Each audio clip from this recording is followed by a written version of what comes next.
Assalamualaikum warahmatullahi wabarakatuh. Saudara sekalian, pada kesempatan ini saya akan membahas tentang peran agama mewujudkan persatuan dan kesatuan. Agama mestinya pemersatu, bukan agama itu justru membuat kita berpecah belah dan bermusuhan satu sama lainnya.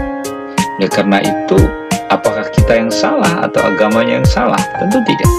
Agama adalah nilai-nilai terbaik dikandungnya. Sementara manusia dengan perilaku dan perbuatannya yang bermacam-macam bisa saja menjadikan agama hanya sebagai alat untuk kepentingan sendiri, tapi bukan untuk kemaslahatan pemeluknya dan orang lain yang tidak memeluknya. Karena itu agama harus menjadi cahaya yang menerangi kehidupan manusia, baik pemeluk agama itu sendiri maupun orang yang di luar pemeluk agama tersebut. Nah, lalu kita akan melihat sejauh mana peran agama mewujudkan persatuan dan kesatuan, khususnya dalam agama Islam. Dari segi bahasa, persatuan berarti gabungan, ikatan, atau kumpulan. Sedangkan menurut istilah, persatuan adalah kumpulan individu manusia menjadi satu. Agama Islam memberikan pengertian persatuan dengan ukhuwah, yaitu solidaritas dalam kebaikan. Persatuan dalam ajaran Islam secara umum disebut dengan ikhwan, yaitu persaudaraan. Secara umum disebut dengan ukhuwah Islamiyah, yaitu persaudaraan dalam Islam, saudara sama manusia, dan saudara seagama. Hal ini sesuai dengan firman Allah dalam surah Al-Hujurat ayat 9, di mana Allah katakan, dan kalau ada dua golongan dari mereka yang beriman itu berperang, hendaklah kamu damaikan antara keduanya. Tapi kalau yang satu melanggar perjanjian terhadap yang lain, hendaklah yang melanggar perjanjian itu kamu perangi sampai surut kembali pada perintah Allah. Kalau dia telah surut, demikianlah antara keduanya menurut keadilan, hendaklah kamu berlaku adil. Sesungguhnya Allah mencintai orang-orang yang berlaku adil. Nah, di sini kita menjadi paham bahwa kita harus bisa mendamaikan orang yang berbeda. Cara mendamaikannya adalah dengan melihat persamaan-persamaan, melihat hubungan persaudaraan. Jangan kita menimbulkan permusuhan hanya karena kita melihat perbedaan-perbedaan yang terjadi. Karena kalau kita perbedaan yang kita tonjolkan, pada hakikatnya manusia adalah makhluk yang berbeda satu sama lain. Tapi kalau nilai persamaan yang kita dukung bersama, tentu kita mencoba meminimalisir terjadinya perbedaan, apalagi berakhir dengan permusuhan. Pentingnya persatuan dalam kehidupan berbangsa, bernegara. Persatuan merupakan sendi kekuatan yang paling kuat. Bagi umat Islam, persatuan harus digalang melalui jalur internal terlebih dahulu untuk memperkuat Islam. Sedangkan sebagai warga negara harus menggalang persatuan untuk memperkuat bangsa dan negara. Apabila persatuan benar-benar terwujud dalam suatu bangsa yang berada dalam suatu negara, upaya menciptakan pengembangan dalam bidang ekonomi, pendidikan, sosial, ketahanan, dan bidang lainnya akan mudah direalisasikan. Kita lihat misalnya negara-negara yang berperang, ya, kita lihat misalnya di Yaman saat ini, bisa lihat di Syria misalnya, atau kita lihat di Afghanistan. Bagaimana mereka bisa tenang dalam kehidupannya?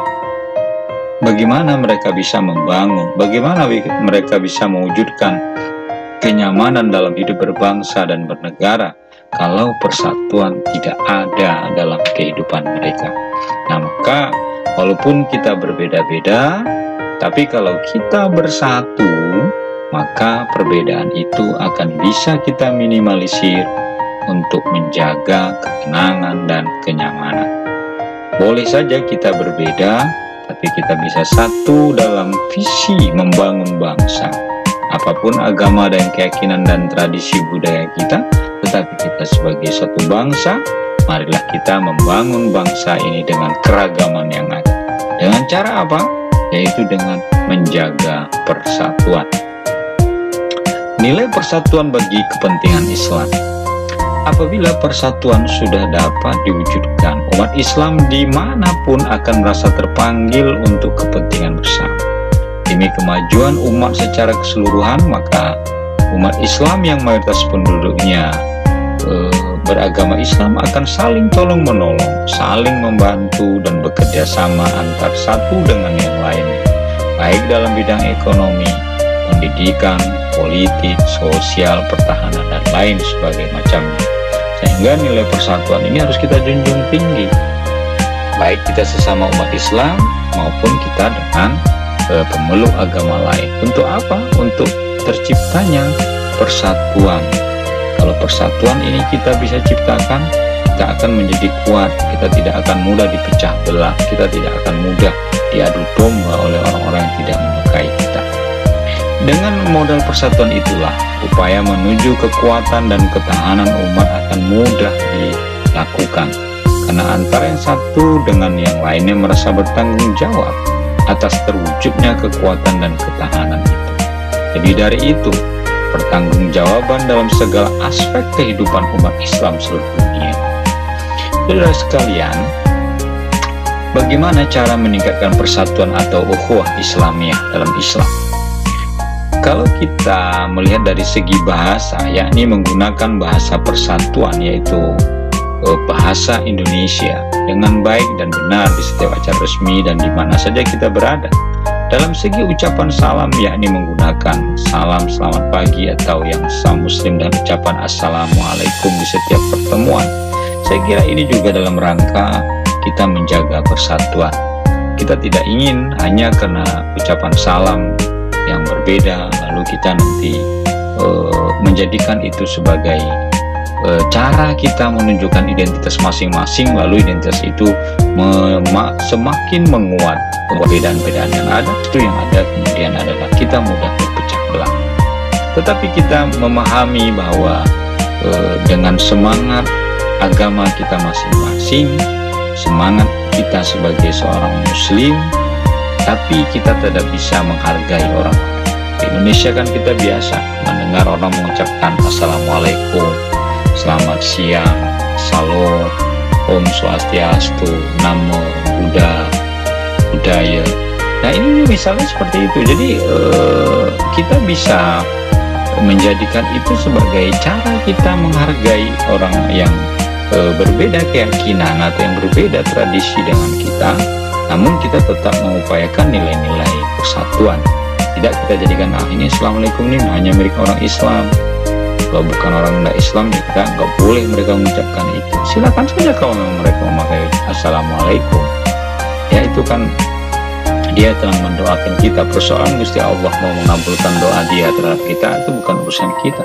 Yang penting dia sudah mendoakan kita dengan salamnya, dia sudah berbuat baik dengan kita dengan ucapan salamnya. Begitu juga kita jangan terlalu merasa bahwa wah saya ini berdosa ini mengucapkan selamat pagi, sehingga kita tetap mengucapkan assalamualaikum. Silakan kita mengucapkan assalamualaikum, silakan kita mengucapkan selamat pagi, karena yang penting bagaimana niatnya. Kalau kita sama orang muslim mungkin kita akan mengucapkan assalamualaikum, itu lebih baik. Tapi kalau mungkin dengan saudara kita yang non muslim kita mengucapkan selamat siang, selamat pagi, selamat sore, sejauh itu tidak mengganggu keimanan dan keyakinan kita terhadap agama kita, sesuai dengan keyakinan kita masing-masing, kita persilakan saja. Jangan justru nanti kita menjadikan itu sebagai persoalan dalam kehidupan kita. Kemudian dalam segi tanah air, yaitu di mana kita saja berada di tanah air ini, kita membangun dan membantu saudara yang mengalami kesulitan, yang ditimpa musibah, dimanapun kita tempat berada. Kita tidak melihat bahwa mereka itu berbeda dengan kita. Tidak, mereka adalah satu bangsa, satu negara. Dalam segi toleransi akidah, yakni setiap saling menghormati dan menghargai perbedaan akidah, tidak memaksakan suatu agama kepada orang lain, karena urusan agama adalah urusan private, urusan pribadi. Bahkan dalam Islam, dalam surah Al-Kafirun sangat jelas dikatakan lakum dinukum waliya, bagimu agamamu, bagiku agama. Sehingga kita tidak mengganggu agama orang lain dan orang lain tidak mengganggu agama kita. Untuk apa? Agar senantiasa terciptanya persatuan. Hikmah persatuan atau ukhuwah Islamiyah yaitu terciptanya persatuan dan kesatuan sehingga suasana kebersamaan tercermin dalam keadaan tentram, damai, penuh kekeluargaan. Satu sama lain saling menghargai dan mengalah. Prestasi akan semakin meningkat karena adanya saling membantu, memperkokoh akidah dan keyakinan kita kepada Allah, menumbuhkan ukhuwah Islamiyah yang kuat dan 3 kerukunan umat beragama di Indonesia.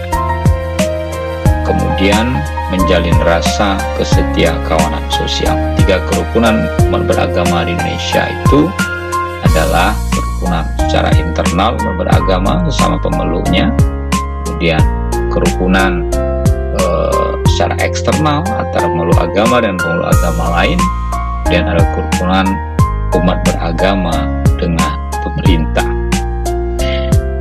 Lalu dari sini kita menjadi bisa memahami dan memaklumi bahwasanya persatuan dan kesatuan dalam berbangsa, dalam bermasyarakat itu sangat perlu kita lakukan. Kenapa itu perlu? Agar bangsa ini tidak habis energinya hanya untuk menyelesaikan persoalan-persoalan separatisme, perpecahan, kemudian permusuhan, kemudian ajang kebencian. Dan kalau itu yang terjadi, itu hanya akan menguras energi. Tetapi kalau kita bersama-sama membangun persatuan ini, orang Islam dengan agamanya meyakini dengan baik ajaran agamanya, menjaga persaudaraan sesama pemeluk agama, menjaga persaudaraan sesama pemeluk agama lain, ini akan bisa menjadikan negara ini dalam keadaan damai.